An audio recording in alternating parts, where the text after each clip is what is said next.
കർണാടക ധർമ്മസ്ഥല കൊലപാതക പരമ്പരയിലെ ഏക സാക്ഷിയായ ശുചീകരണ തൊഴിലാളിയുടെ രഹസ്യമൊഴി പുറത്ത്. കേസിലെ നിർണായക വിവരങ്ങൾ പുറത്തായതിനു പിന്നിൽ അന്വേഷണ ഉദ്യോഗസ്ഥരെന്നാണ് ആരോപണം. വിഷയത്തിൽ നടപടി ആവശ്യപ്പെട്ട് സുപ്രീം കോടതി ചീഫ് ജസ്റ്റിസ് ഉൾപ്പെടെയുള്ളവർക്ക് പരാതി നൽകിയിട്ടുണ്ട്. വിവരങ്ങളുമായി കെ വി ബൈജു ചേരുന്നു. ബൈജു, ഈ കേസ്, ഈ ധർമ്മസ്ഥല കൊലപാതക പരമ്പരയിൽ ഗുരുതരമായിട്ടുള്ള വീഴ്ച അന്വേഷണ ഉദ്യോഗസ്ഥരുടെ ഭാഗത്തു നിന്നുണ്ടാകുന്നുണ്ട്. കോടതിയുടെ നിർദ്ദേശം പോലും പാലിക്കുന്നില്ല. മാത്രമല്ല, ഈ വെളിപ്പെടുത്തൽ നടത്തിയ ശുചീകരണ തൊഴിലാളിക്ക് സംരക്ഷണമില്ല. കേസിന്റെ അന്വേഷണം നിലച്ച മട്ട്. ഇപ്പോൾ ഈ ഏകസാക്ഷിയുടെ രഹസ്യമൊഴി പോലും പുറത്തായ സാഹചര്യം. എന്താണ് സംഭവിക്കുന്നത്? അതെ ടോമേ, ഓരോ ദിവസവും നമ്മൾ ഈ ധർമ്മസ്ഥലയിൽ നിന്നും വരുന്ന വിവരങ്ങൾ ഈ നിയമ സംവിധാനത്തെ എങ്ങനെ അട്ടിമറിക്കാം, അതല്ലെങ്കിൽ എങ്ങനെ നടപ്പിലാക്കാം എന്ന തരത്തിലുള്ള കാര്യങ്ങൾ തന്നെയാണ്. ഇതിൽ പോലീസിന്റെ ഭാഗത്തു നിന്നും ഇപ്പോൾ പുറത്തു വന്ന ഈ രഹസ്യമൊഴി പുറത്തായ സംഭവത്തിൽ വലിയ വീഴ്ചയുണ്ടായിട്ടുണ്ട്. പോലീസിനെതിരെ ഇപ്പോൾ പരാതിയുമായി അഭിഭാഷകർ ഇപ്പോൾ സുപ്രീം കോടതിയെ സമീപിച്ചിട്ടുണ്ട്. അതുപോലെ തന്നെ ഈ കർണാടക മുഖ്യമന്ത്രി ഉൾപ്പെടെയുള്ളവർക്കും പരാതി നൽകിയിട്ടുണ്ട്. ഇതിൽ ഏറ്റവും പ്രധാനം ഈ സാക്ഷി തുടക്കം മുതൽ തന്നെ വ്യക്തമാക്കിയിരുന്നു, തന്റെ ഏതെങ്കിലും തരത്തിലുള്ള തന്റെ വിവരങ്ങൾ പുറത്ത് പോകരുത്, കാരണം തന്നെ ജീവന് ഭീഷണിയുണ്ട് എന്നാണ്. പക്ഷേ ഇപ്പോൾ പുറത്തു വന്ന ഈ രഹസ്യമൊഴിയിൽ ഇദ്ദേഹത്തിന്റെ കൃത്യമായ പേരും മറ്റു വിവരങ്ങളും അത് പ്രധാനമായും ചോർന്നിരിക്കുന്നു. അതോടൊപ്പം ഇതിൽ ഉൾപ്പെട്ട ആളുകളുടെ പേരുകൾ അത് അദ്ദേഹം 164 പ്രകാരം മജിസ്ട്രേറ്റ് മൊഴി നൽകിയിരുന്നു. അതും ഇപ്പോൾ പുറത്ത് പോയിരിക്കുന്നു. അത്തരത്തിൽ ഈ കേസിനെ അട്ടിമറിക്കുന്ന രീതിയിലുള്ള കാര്യങ്ങളാണ് ഓരോ ദിവസവും നടക്കുന്നത്.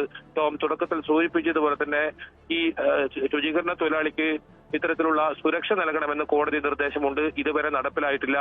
അതിനിടയിലാണ് ഇത്തരത്തിൽ ഈ മൊഴി കൂടി പുറത്തേക്ക് പോകുന്ന സാഹചര്യമുണ്ട്. എന്തായാലും ഈ കേസിൽ ഇയാൾ ചൂണ്ടിക്കാട്ടിയ സ്ഥലമുണ്ട്. ആ സ്ഥലത്ത് പരിശോധന നടത്തണം, വിശദമായ പരിശോധന നടത്തണം എന്ന് കോടതി പറഞ്ഞിട്ടുണ്ട്.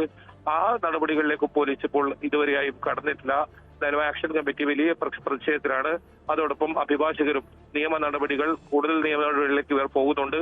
ഈ അനന്യ ഭട്ടിന്റെ കേസിലും സമാനമായ സാഹചര്യം തന്നെയാണ്. ഇതുവരെ ആ കേസിൽ ഒരു അന്വേഷണ പുരോഗതി ഉണ്ടായിട്ടില്ല. പരാതി സ്വീകരിച്ചു. ബൈജു, ഇതുവരെയും, അതായത് കോടതിയുടെ നിർദ്ദേശം പാലിച്ചിട്ടില്ല. അഭിഭാഷകർ കോടതിയെ സമീപിച്ചിട്ടുണ്ട്. ഇനി എന്നാണ് കേസ് കോടതി പരിഗണിക്കുക? അവിടെയെങ്കിലും ഒരു നീതി, അതായത് ഈ നിയമ സംവിധാനത്തിൽ കോടതിയിൽ മാത്രമാണ് ഇനി ഈ വെളിപ്പെടുത്തൽ നടത്തിയ ശുചീകരണ തൊഴിലാളിയുടെയും അതോടൊപ്പം കൊല്ലപ്പെട്ട അനന്യയുടെയും സൗജന്യയുടെ ഒക്കെ കുടുംബത്തിന്റെ പ്രതീക്ഷ അല്ലേ? തീർച്ചയായും തിങ്കളാഴ്ചയാണ് ഈ കേസ് കോടതി പരിഗണിക്കുന്നത്. ഒരു പക്ഷേ കോടതിയിൽ നിന്നും വലിയ വിമർശനം ഉണ്ടാകാൻ ഇടയുണ്ടെന്ന് മനസ്സിലാക്കിയത് കൊണ്ടാകാം നാളെയോ മറ്റന്നാളോ ഈ പ്രദേശത്ത് കുഴിച്ച് പരിശോധിക്കാമെന്ന് പോലീസ് അനൌദ്യോഗികമായി പറയുന്നുണ്ട്. പക്ഷെ അതിലൊരു ഔദ്യോഗികമായ സ്ഥിരീകരണം ലഭിച്ചിട്ടില്ല. കഴിഞ്ഞ ദിവസം തന്നെ നമ്മൾ കണ്ടതാണ്, ശുചീകരണ തൊഴിലാളി അവിടെ എത്തുന്നു, അഭിഭാഷക സംഘം എത്തുന്നു. അന്ന് പരിശോധന നടത്തും അല്ലെങ്കിൽ തെളിവെടുപ്പ് നടത്തുമെന്ന് പോലീസ് പറഞ്ഞെങ്കിലും ഒന്നും ഉണ്ടായില്ല. ഏതായാലും ഇത് കോടതി വളരെ ഗൗരവത്തോടുകൂടി എടുത്തൊരു വിഷയമാണ്. അതുകൊണ്ട് തന്നെയാണ് വിശദമായ അന്വേഷണം നടത്തണമെന്ന് കോടതി ആവശ്യപ്പെട്ടത്. തിങ്കളാഴ്ച ഇത് കർണാടക ഹൈക്കോടതി ഈ കേസ് പരിഗണിക്കുന്നുണ്ട്. അതായത് പ്രധാനമായും ഈ രഹസ്യമൊഴി ചോർന്നത് വലിയ തോതിലുള്ള ഒരു ചട്ടലംഘനമാണ് നടന്നിരിക്കുന്നത്. തിങ്കളാഴ്ച ഈ കേസ് കൈകാര്യം ചെയ്യുമ്പോൾ ഒരുപക്ഷെ ഇതിന്റെ അന്വേഷണ പുരോഗതി കോടതി ചോദിച്ചേക്കാം. അതുകൊണ്ട് തന്നെ വളരെ പെട്ടെന്ന് നാളെയോ മറ്റന്നാളോടുകൂടി ഈ തെളിവെടുപ്പ് നടത്താമെന്ന ഒരു നടപടികളിലേക്ക് പോലീസ് കടക്കുന്നതാണ് നമുക്ക് മനസ്സിലാക്കാൻ സാധിക്കുന്നത്. എന്തായാലും അത് കാത്തിരുന്ന് തന്നെ കാണേണ്ടിവരും. ഈ അന്വേഷണം എത്രത്തോളം വൈകിപ്പിക്കാൻ പറ്റുമോ അതൊക്കെ ശ്രമം ഒരു ഭാഗത്ത് നടത്തുന്നെന്ന് വേണം ഈ കാര്യങ്ങളിലെല്ലാം മനസ്സിലാക്കാൻ. ഈ കേസ് അട്ടിമറിക്കാനുള്ള ശ്രമം ഒരു ഭാഗത്ത് വലിയ തോതിൽ നടക്കുന്നുണ്ട്. ഇപ്പോഴും ഈ ശക്തികൾ, അതായത് ഈ ഇത്തരം നീചകൃത്യങ്ങൾ ചെയ്ത ശക്തികൾ ഇപ്പോഴും ഇവിടെ തന്നെ ധർമ്മസ്ഥലത്തിൽ തന്നെ ഉണ്ട്. അതുകൊണ്ട് തന്നെ ഇത് എങ്ങനെയാണ് അട്ടിമറിക്കാൻ ശ്രമിക്കുക, അതിനെല്ലാം വഴികളും അവർ തേടുന്നുണ്ട്. അതുകൊണ്ടാണ് ഈ ശുചീകരണ തൊഴിലാളിയുടെ ഐഡന്റിറ്റി, അദ്ദേഹം ഇതിൽ പ്രധാനമായും ഈ പ്രതികളെ കുറിച്ചുള്ള വിവരങ്ങൾ, എവിടെയാണ് സ്ഥലം കുഴിച്ചിട്ടെന്ന ആ വിവരങ്ങൾ, ഇത്തരം വിവരങ്ങളൊക്കെ അതീവ ഗൗരവത്തോടുകൂടിയുള്ള വിവരങ്ങളാണ്. അതെല്ലാം ഇപ്പോൾ പുറത്ത് പോയിരിക്കുന്നു. ഇനി ഏതെങ്കിലും നിമിഷത്തിൽ ഏറ്റവും പ്രധാനം ഏക സാക്ഷിയാണ് ഈ കേസിലെ ഈ ശുചീകരണ തൊഴിലാളി എന്നതാണ്. ഇയാൾക്ക് എന്തെങ്കിലും സംഭവിച്ചാൽ പിന്നീട് ഈ കേസ് മുന്നോട്ട് പോകാൻ കഴിയാത്തൊരു സാഹചര്യം വരും. അതുകൊണ്ട് തന്നെ ഇദ്ദേഹത്തിന്റെ സുരക്ഷ വളരെ പ്രധാനമാണ്. അത് അടിയന്തരമായി നൽകേണ്ടിയിരിക്കുന്നു. അത് തന്നെയാണ് അഭിഭാഷകരും ആവശ്യപ്പെട്ടിട്ടുള്ളത്.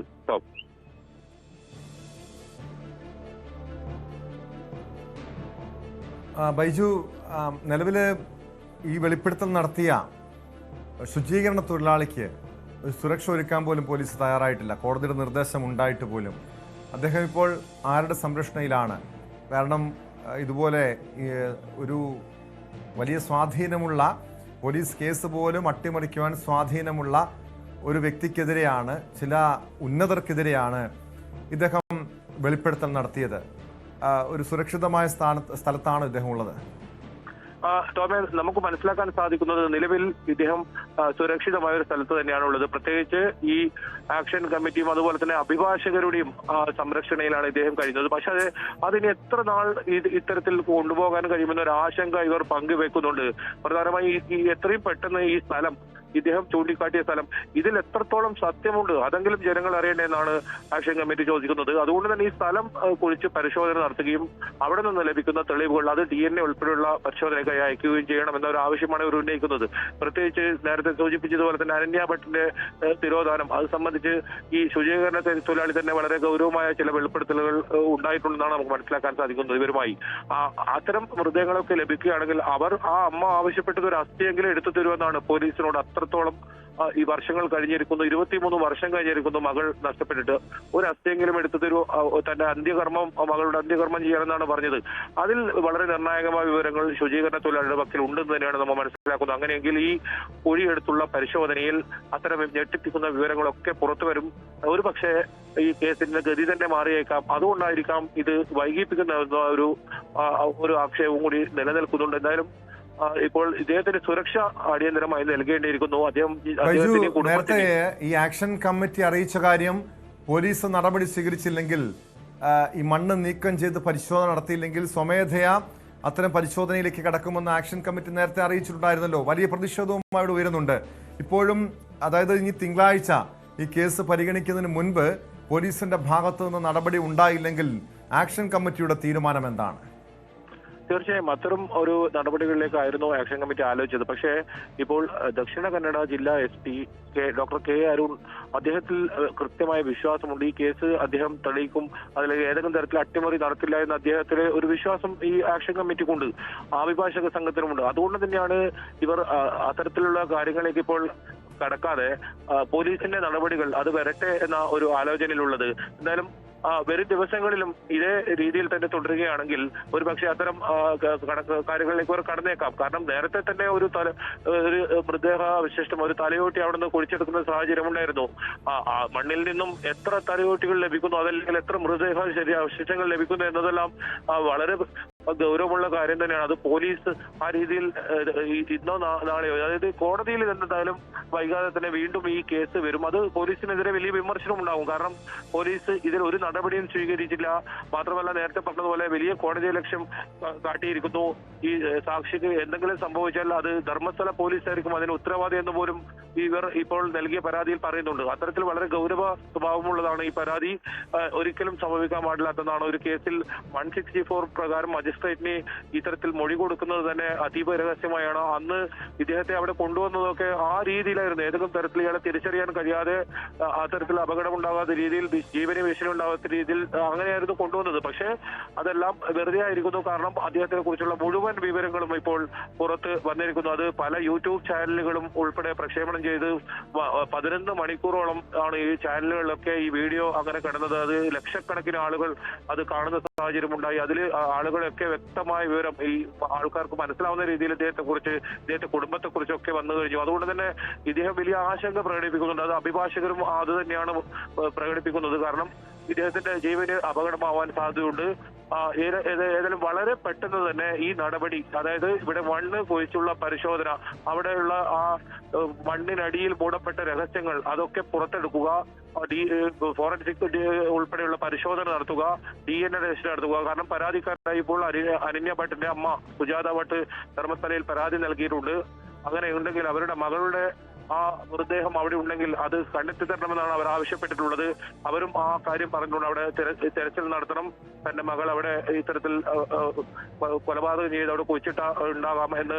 ഏതായാലും അതൊക്കെ പുറത്തു വരാൻ വളരെ നിർണായകമാണ് ഈ ഒരു പരിശോധന. ഒപ്പം ഈ സാക്ഷിയെ ഈ കാര്യത്തിൽ ഇതിപ്പോൾ ഈ രഹസ്യമൊഴി പുറത്തായ സാഹചര്യത്തിൽ വളരെ പെട്ടെന്ന് തന്നെയാണ് പരിശോധന നടത്തേണ്ടിയിരിക്കുന്നത്. ഒരു പക്ഷേ ഈ സ്ഥലത്ത് തെളിവുകൾ നശിപ്പിക്കാൻ പോലും സാധ്യതയുണ്ടെന്നാണ് അഭിഭാഷകർ പറയുന്നത്. തന്നെയാണ് കാരണം ഈ രഹസ്യമൊഴി പുറത്തു വന്ന സാഹചര്യത്തിൽ ഇനി ഒരു പക്ഷേ തെളിവ് നശിപ്പിക്കാനുള്ള നീക്കങ്ങൾ പോലും ഈ പ്രതികളുടെ ഭാഗത്തുനിന്ന് ഉണ്ടാകാം.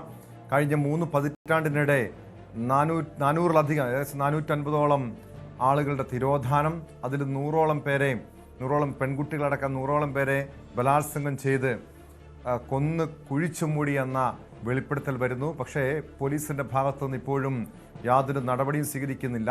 വെളിപ്പെടുത്തൽ നടത്തിയ ശുചീകരണ തൊഴിലാളിക്ക് സുരക്ഷ ഒരുക്കാത്തതും ഗുരുതരമായിട്ടുള്ള വീഴ്ച തന്നെയാണ്.